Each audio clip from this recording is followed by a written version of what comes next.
Hey everybody, today we're taking a look at Iron Man, the modern Marvel Epic Collection, World's Most Wanted.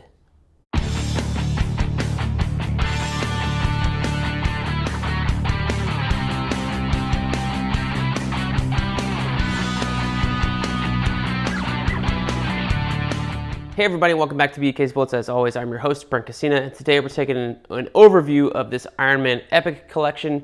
It came out this last week or so, first week of June. So this is the first modern Marvel Epic Collection, or Marvel Modern Age Epic Collection, whatever you want to call them. Here's the front, here's the back, or the spine and the back. So this was the cover to issue number 1, and what we're looking at here is volume 3 of this modern Iron Man Epic Collection. This contains Matt Fraction's run, the very first couple issues here, Iron Man 2008, 1 through 19. So, volume 3. So what's going to be volume 1 and 2, Brent? Well, we can only speculate, but my brain would suggest that it's probably going to contain these books right here. I firmly believe that volume 1 would probably be Iron Man Extremis Execute Program. So this is the Warren Ellis and Adi Granov stuff that is beautiful, but took forever to come out. It highly inspired the Iron Man movie of the look of it. And then you have the Knopf father and son team, Daniel and Charles and Patrick Zurcher on art, doing the Execute program. This is an excellent story. If you have not read this, I guess go and seek it out if you can still find it, or wait till they do a volume 1 of this Modern Age Epic Collection. And then after that would be the Civil War, Iron Man. And this is only 2 issues, I think, here of that Iron Man run. 13 and 14, and then the Casualties of War. So that takes you through Civil War, basically. And then after Civil War, as you know, Iron Man is director of S.H.I.E.L.D. This is an older trade paperback they did. So this has 15 through 32, so 15 issues. This is almost 20, this Modern Age Epic Collection. So you probably would tack on the War Machine issues in here that I don't have collected, but that would probably be volume 2. In addition to everything that's in here, and that leaves you with volume 3. So, volume 3, what are we looking at here? Well, this is Matt Fraction's run on Iron Man, and oh my God, I loved this run. I had every single issue, I believe I was picking up in singles, and then when I stopped collecting singles, I stopped reading it. But it starts off with the 5 Nightmares of Iron Man, which is like a kind of a standalone tale. So remember, this is post-Civil War, post-World War Hulk, and post, like, Secret Invasion is basically happening while you're reading this first story arc. Salvador Larroca is doing the art in, I believe, every issue of this. So this is where I think it's going to be the most divisive, is that Salvador Larroca at the time was pulling a lot from actors, and I don't want to say that he was Greg Landing anything, but it's pretty close. There's a lot of speculation at the time that Iron Man looked like the guy from Lost. It's Declan.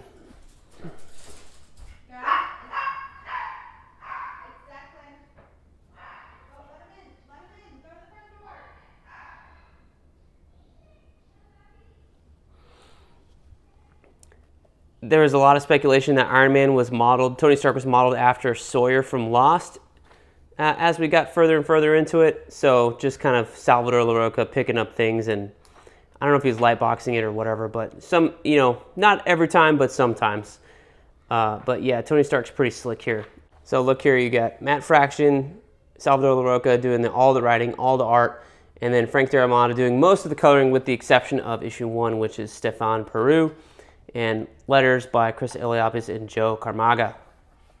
So a pretty standard team all the way throughout. I don't know if there's a lot of runs of comic books for more than 19 issues, much less than 19 issues, that have the same writer and artist throughout. This is one of them, this Matt Fraction Iron Man run, which I think is phenomenal. I love this. So the first couple issues, you have Obadiah Stane's son coming back to haunt Tony Stark. So it kind of ties into the first Iron Man movie. At the time this was coming out, I don't know if it was Iron Man 1 or 2 coming out, but basically also at the same time Secret Invasion was happening. So by the time you get to issue number 7 with the Spider-Man co-star here, after that you're kind of in the post-Dark Reign world. So that is what basically happens here, where you have the World's Most Wanted part 1.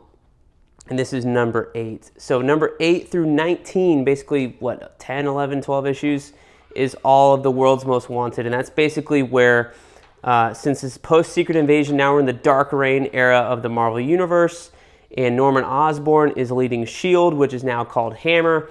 And you have the kind of all the transition stuff from Iron Man being director of S.H.I.E.L.D.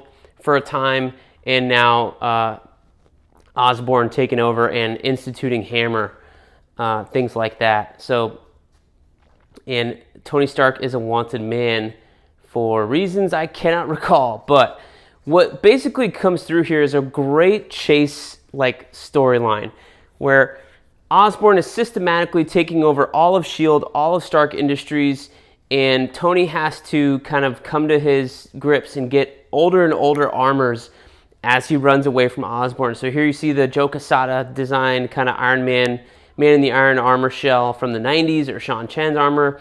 You have Rescue, which is Pepper.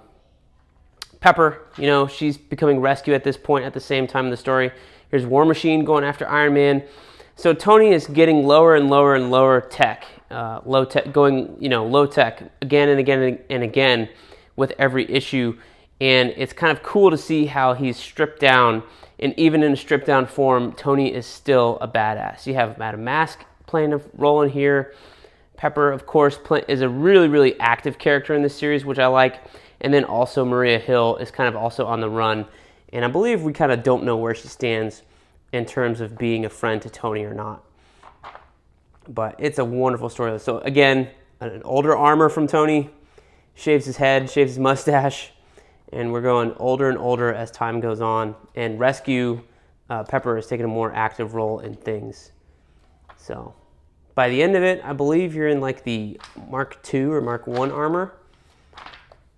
Maybe not, but yeah, there's Mark I in Iron Patriot, which is Osborn's idea of being an Iron Man substitute. So if you want to read the Iron Patriot stuff, go find the Dark Avengers books. I believe there's also an epic collection of that.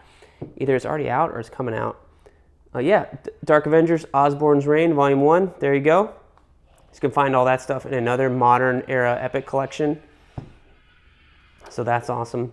In the back, you have a lot of variant covers in here, which is wonderful, followed by some interior pages without the colors, some promotional art, and a short Marvel Spotlight interview from the very beginning of the run. So I'm excited. This storyline goes really, really neat, into really neat places. You have once this ends, Tony kind of rebuilds himself. You have the start of Stark Resilient, and those things, and eventually the Mandarin comes back, and Tony has to deal with the Mandarin, and all climaxes into this one big epic Mandarin fight. So to me, this is my Iron Man era, this one right here. I did read all of the Knopf stuff. I jumped on there with the Execute program, which will be part of Volume 1 of these modern age epic collections. But for me, my definitive Iron Man run is this one right here with Matt Fraction. So I don't know if it's going to be 2 volumes or 3. I believe he was on for 5 years, so that probably will go, Volume 4 will be all Fraction and maybe all of Volume 5, if not a portion of it. But he went through, I know there's at least 10 trade paperbacks. So if this is Volume 1 through 19, that's the first 3 trades probably, in terms of how they split up the trade paperbacks. So I know like 5 Nightmares was the first one, and then there was 2 World's Most Wanted trade paperbacks. So that's Volume 1 through 3. So if you're looking at it that way, and they were all like 5 or 6 issue story arcs, I bet there's another 2 volumes in this awesome Fraction run. And what's great, honestly, is that these trade paperbacks have been long out of print. They've never done a big epic collection version of this, or like a big thick collection, complete collection of Fraction's Iron Man run. So this is really the first time we're getting our hands on a big thick book of Fraction's Iron Man. So I'm excited for this, to reread it, and excited for more to come out. Hopefully they're more frequent than infrequent. But you know, I feel like if they start here, maybe they'll do the next one to finish it off, and maybe they'll go back to volume 1. I don't know. And honestly, I don't know if I'm going to replace my trades because my old trades are in pretty good condition. I'll probably keep them, but we will see. So thank you guys for watching. Let me know what you thought down below in the comments, and we'll see you guys next time in the funny pages.